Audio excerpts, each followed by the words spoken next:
Bismillahirrahmanirrahim. Assalamualaikum warahmatullahi wabarakatuh. Waalaikumsalam warahmatullahi wabarakatuh. Semangat semua para teman-teman baik muslim Kabupaten Jombang, dan terima kasih banyak kepada segenap pengurus Masjid Nurul Amin Pondok Gangkuin atas segala fasilitasnya untuk kami semua. Alhamdulillahirabbil alamin wa bihi nasta'inuhu ala umuri dunya waddin. Asyhadu an la ilaha illallah wa asyhadu anna Muhammadan abduhu wa rasuluh. Allahumma shalli wa sallim wa barik ala hadzal nabiyil karim sayyidil mursalin wa ala alihi wa sahbihi ajma'in. Amma ba'd. Hadirin wal hadirat sidang jamaah maghrib yang semoga kita semua dibawa naungan dan rahmat Allah Subhanahu wa taala. Amin. Alhamdulillah, kembali kita memuji Allah Subhanahu wa taala atas segala nikmat dan karunia-Nya kepada kita semua, sehingga alhamdulillah pada kesempatan ini kita kembali berkumpul di majelis yang mubarakah ini. Salawat dan salam tak lupa kita kirimkan kepada junjungan kita Nabi besar Muhammad sallallahu alaihi wasallam yang telah mengantar umat manusia dari alam kegelapan menuju alam yang terang benderang.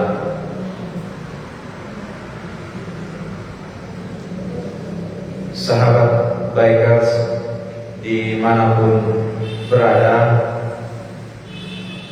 dalam satu kesempatan Rasulullah sallallahu alaihi wasallam berkumpul bersama dengan para sahabatnya, lalu ia memberikan peringatan kepada semuanya, dan ini juga menjadi peringatan bagi kita semuanya sebagai umatnya, terkhusus kepada kaum muslimin dan muslimat, di mana Rasulullah sallallahu alaihi wasallam menyebutkan dalam satu hadisnya, yuthibul umam an tada'a alaikum kama tada'al akalatu ila tas'atiha. Faqala al-qa'il wa min qillati nahnu yawma idzin, qala bal antum yawma idzin katsir walakinnakum buta'un kabuta'is sayli waliyanzi'anna Allahu fi suduri aduwakumul mahabata minkum walayaqdifanna Allahu fi qulubikumul wahn. Faqala al-qa'il ya Rasulullah wa ma al-wahn, qala hubbud dunya wa karahiyatul maut. Ini hadis yang sekaligus menjadi renungan bagi kita pada kesempatan yang berbahagia ini.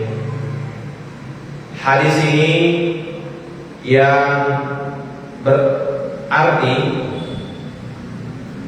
yufiqul umam an tada'a alaikum, hampir tiba masanya bangsa-bangsa saling mengajak untuk mengalahkan kalian, untuk mengepung kalian. Kama tada'al akalatu ila kas'atiha, sebagaimana sekumpulan orang-orang yang mengepung makanan yang ada di atas talam. Faqala al-qa'il, maka seseorang kemudian bertanya. Seseorang bertanya kepada Rasulullah sallallahu alaihi wasallam, kalau seperti itu kondisinya, kalau seperti itu kedengarannya, wa min qillati nahnu yawma idzin, apakah saat itu ya Rasulullah kami ini jumlahnya sedikit? Qala, maka Rasulullah sallallahu alaihi wasallam menjawab, bal antum yawma idzin katsirun, bahkan saat itu jumlah kamu cukup banyak, kamu tidaklah sedikit. Walakinnakum guta'un kaguta'is sayl, waliyanzi'anna Allahu fi suduri aduwakumul mahabata minkum, waliyaqzifanna Allahu fi qulubikumul wahn. Dan Allah mencabut rasa gentar dari hati musuh kalian, dan Allah menanamkan di dalam hati kalian sifat al-wahn. Faqala al-qail, maka sahabat kemudian kembali bertanya, apa itu penyakit wahn itu ya Rasulullah? Qala, maka Rasulullah sallallahu alaihi wasallam menjawab, al-wahn itu adalah hubbud dunya wa karahiyatul maut. Al-wahn, penyakit al-wahn atau sifat al-wahn itu adalah cinta dunia tapi takut mati. Ini adalah peringatan yang Rasulullah SAW ingatkan untuk para sahabatnya dan juga untuk kita semua. Apa kesan yang kita bisa petik dari hadis yang disampaikan oleh Rasulullah SAW ini? Bahwa jumlah kita tidak sedikit. Jumlah kita ini adalah jumlah yang banyak. Bahkan kalau di Indonesia ini, kita ini terdiri dari yang kurang lebih 90% umat Islam. Tetapi apakah kemudian tidak terjadi yang diperingatkan oleh Rasulullah SAW? Dengan mudahnya kita diobrak-abrik, dari utara menghantam, dari timur menerkam, dari barat mencekam, dari timur semakin merapat. Untuk apa? Untuk mengalahkan kita, untuk menggoyangkan kita dari akidah kita. Dan Allah kemudian mencabut rasa Allah kemudian mencabut rasa takut para musuh-musuh Islam terhadap orang-orang Muslim itu. Kita ini tak ubahnya dengan buih di atas lautan. Jumlahnya banyak, tetapi kualitasnya justru meragukan.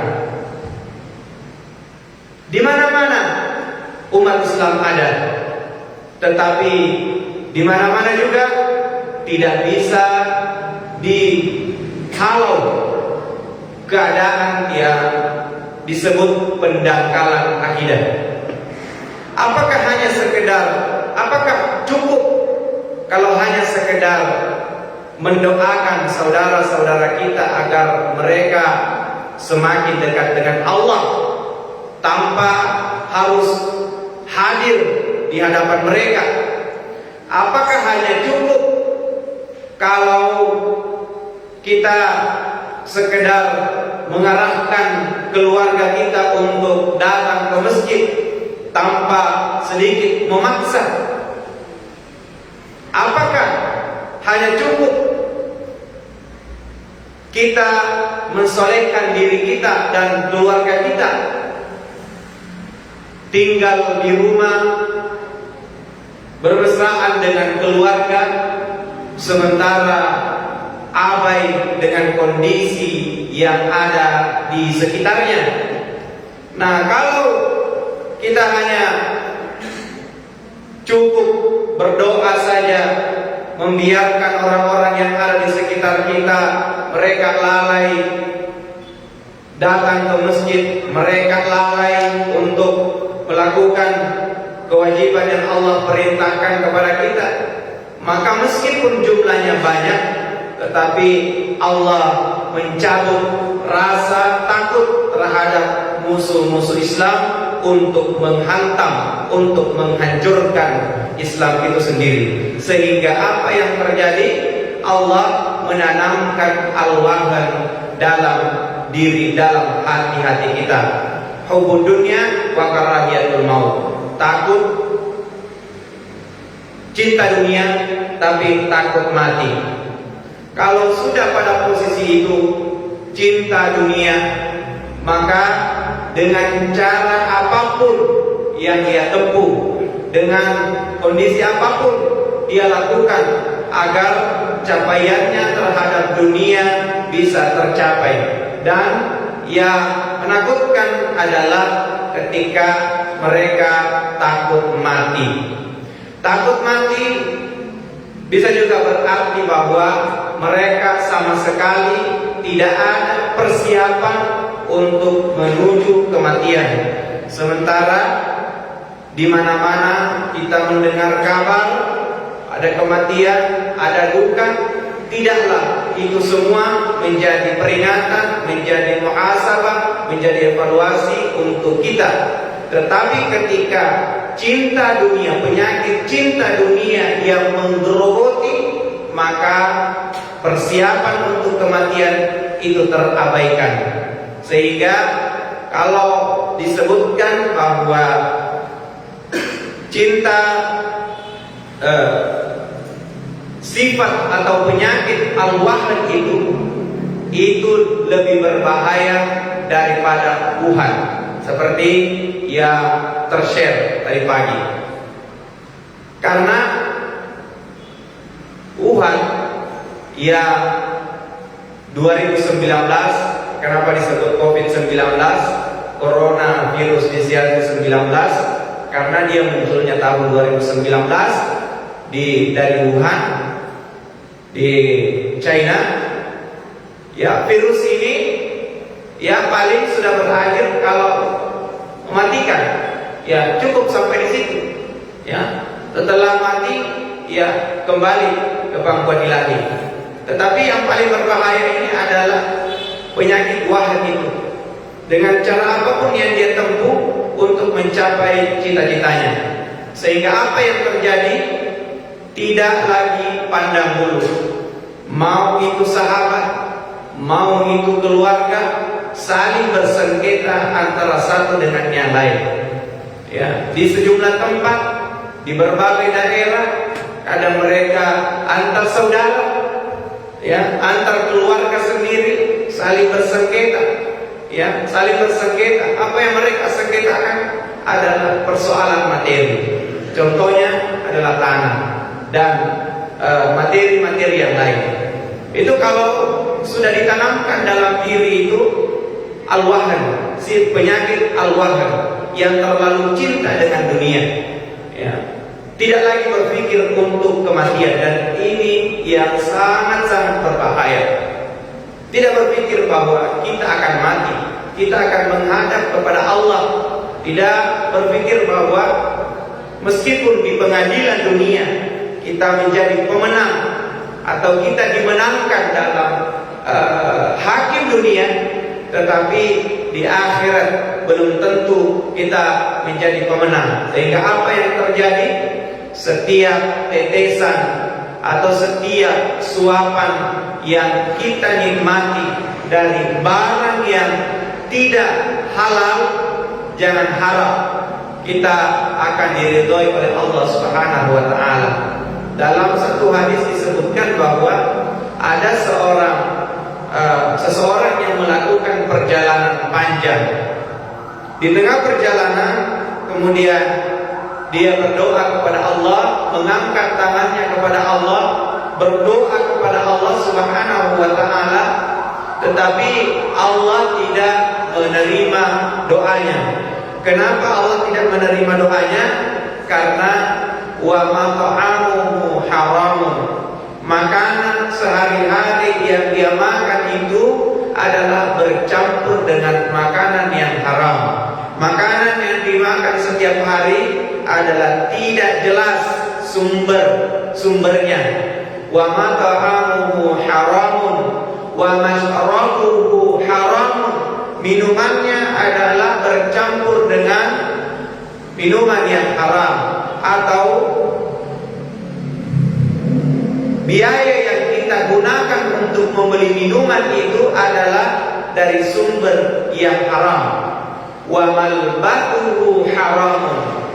Dan pakaian-pakaian yang dia pakai itu adalah diberikan dari sumber yang haram. Sehingga kalau seperti itu, maka bagaimana mungkin Allah akan menerima doa-doanya? Kaum muslimin sidang jamaah maghrib yang semoga kita semua dirahmati oleh Allah Subhanahu wa taala. Sekali lagi bahwa kalau virus yang bersumber dari Wuhan ini cukup berbahaya, tetapi yang lebih berbahaya lagi adalah ketika penyakit wahan ini yang Allah tanamkan di dalam hati kita. Berusaha untuk dunia, mencari untuk dunia itu tidaklah salah, tetapi jangan sampai dengan mencari dunia, mencari fasilitas dunia justru mematikan hati kita, justru melalaikan kita dekat dengan Allah Subhanahu wa taala. Disebutkan bahwa fa aina tadhhabun, kalian hendak kemana? Yang punya yang jabatan tinggi, yang pangkatnya semakin naik, yang banyak pabriknya misalnya, yang luas tanahnya atau hartanya semakin banyak. Tetapi apakah kesemua itu semakin mendekatkan dirinya kepada Allah atau justru menjauhkan dia dari Allah? Fa aina tazhabun? Setelah semua itu tercapai, Anda hendak mau kemana? Kalian hendak mau kemana? Akhir ya perjalanan dunia kita adalah kembali disebut dengan kematian. Nah, itu adalah akhir perjalanan hidup di dunia ini. Fa aina tadhhabun? Kalian hendak mau kemana? Memburu dunia itu adalah bagaikan orang yang meminum air lautan. Semakin diminum maka semakin kita haus, semakin diminum maka semakin kita haus. Memburu dunia, semakin kita kejar maka dunia itu akan semakin berlari, semakin dikejar semakin berlari. Dan memburu dunia berarti dunia yang akan menghempit kita. Demikian ya disampaikan pada kesempatan malam ini, mudah-mudahan bermanfaat bagi kita sekalian. Jangan kita jadikan kedekatan kita kepada Allah atau salat berjamaah itu nomor antrian yang kesekian. Karena kesibukan sehingga azan dikumandangkan. Merasa diri hebat, tetapi ketika mendengarkan azan justru ia mengabaikan. Ia memprihatinkan ketika itu mau mendekat dengan masjid ketika terserang penyakit, katakanlah penyakit stroke, barulah dia minta kepada keluarganya, tolong bawakan saya kursi ke masjid untuk salat. Tentu ini tidak kita inginkan terjadi dalam keseharian kita, dalam diri kita. Mohon maaf atas segala kesalahan dan kekurangan. Wabillahi taufiq wal hidayah. Wassalamualaikum warahmatullahi wabarakatuh.